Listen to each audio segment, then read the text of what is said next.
अपना पेड़ पाली सकते MA BEd जिन्हें की होवे जे उसी सिर्फ अपने आप करने मतलब होवे ते उते भी जॉब करिए अपना आप पाली सकते। अज अस नए रही बड़ी बात नहीं समझ लें अपना ढिड पाल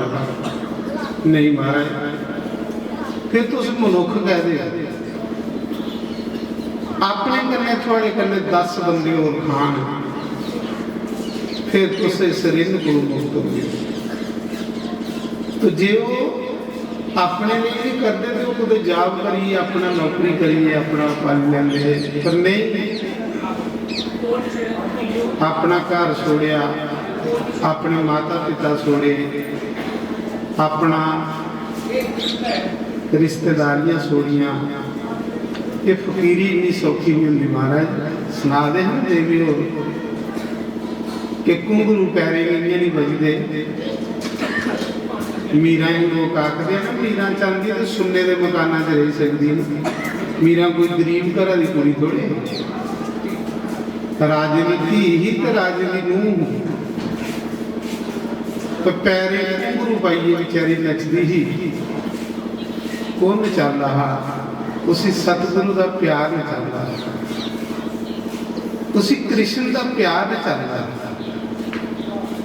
राणा आखदा है मीरा तू सत्संग छोड़ी हो तू साढ़े कुला की कलंक ला जिले इन्नी गल राणा ने आखी कि तू सत्संग छोड़ी हो तो मीरा की अखी पानी चली गया रोई पई आख लगी राणा तू मेरी मैली च बड़ी हो तू मेरी रोटी बंद करी हो पर मैं सत्संग नहीं छोड़ी सकती क्योंकि सत्संग परमात्मा के मिलने का एक रास्ता है ये नहीं बिल्कुल सुनूंगा राणा। तो अज वीरां की जय जयकार हो रही महाराज जी मैं सुना रहा कि अपनी सारी कोई बहादुरी नहीं कैसे करा रहे कैसा करा रहे तो मैं कोशिश करा करो कि अस मनुख बने हुए हैं। मनुख की परमात्मा ने सबसे उत्तम बनाया है। जिस बच्चे भी पैदा करना बंदे की बहादुरी होवे तो फिर बंदे को तो सूर चंगा जिहड़ा एक बारी 12 बच्चे पैदा करे इक्को बारी तो भी पालदा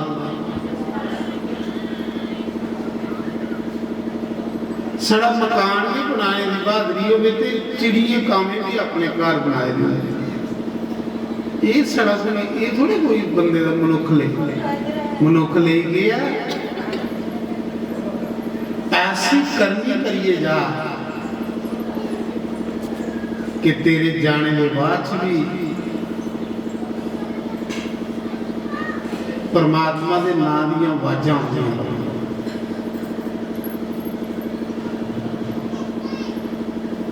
देखो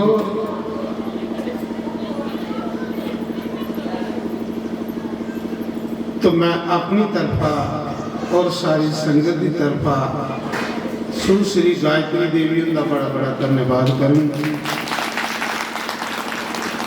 जिन्हें अपना कीमती समा कढ़िए इस बार्डर पर खैर एक बार्डर पर आते पर इस बार्डर पर आस पास गरीब लोग दूर दराज से जा नहीं सकते सब घर बैठे दे महापुरुषों के दर्शन वाले सत्संग सुनने ही मिला ऐसी साधुओं के दर्शन वाले परमात्मा साढ़े मुकद्दर च ये लिखिया कि जिहड़ा हुण साढ़ा बाकी जीवन बचया है वो तेरी कथा सुनते सुनते बीती आई है तेरा सत्संग सुनते सुनते बीती आई मता समा साड़ा बेकार लगी है महाराज जिन्हें बंदा 40-50 साल लगी है बंदे तो पिछे बचेगा क्यों भगवान से मता समाइयों बर्बाद कर उड़िया कृपा कर कि जेड़ा बाकी समा बचया वो साड़ा परोपकार च लंघे तेरी सेवा च लगे बड़ी सुंदर गल सुना रहे साधी हो कि हरिदास भी अकबर बादशाह आखते हैं कि तू मेरी तारीफ कर, क्योंकि अकबर बादशाह कोई मेरा भजन बना।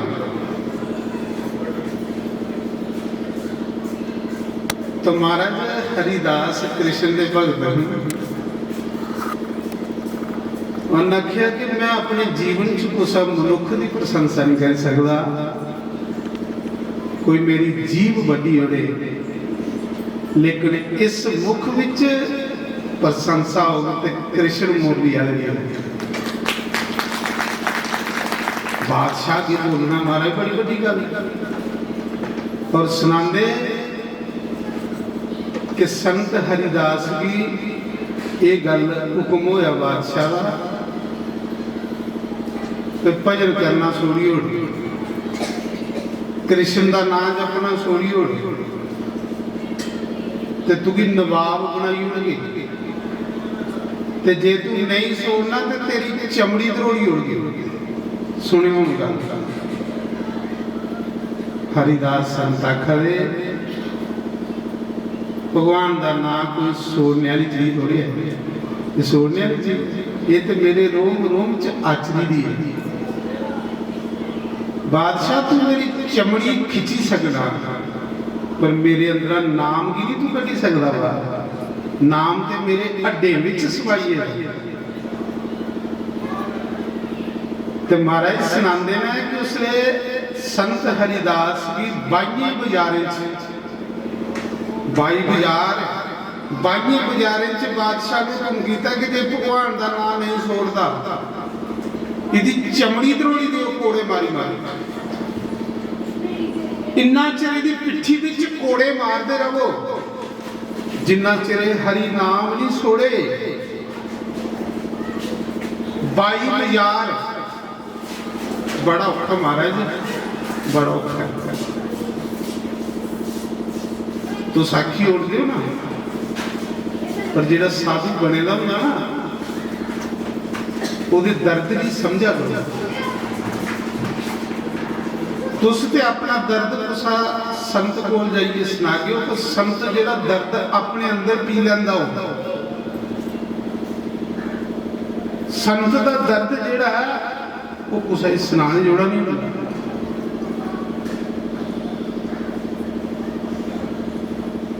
उस गम की पींदा रहता